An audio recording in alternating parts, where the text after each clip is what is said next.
por favor.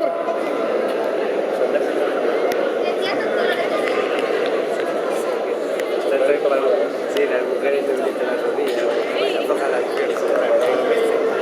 Es lo que dije. Vas a ver una pérdida.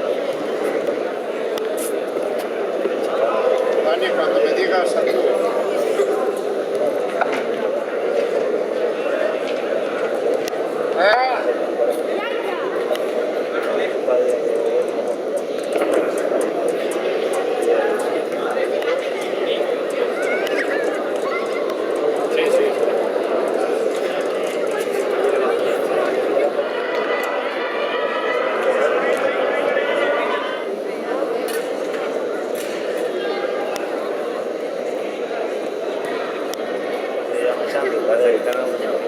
Joder, es que mira tu respuesta. Pues muévete ya. Estas. Izan.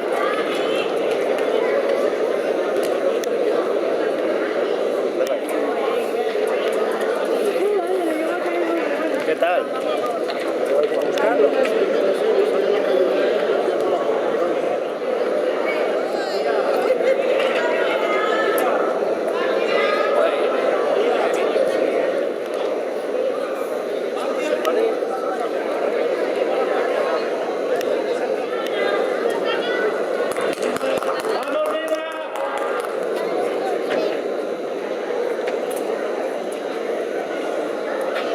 De la camiseta.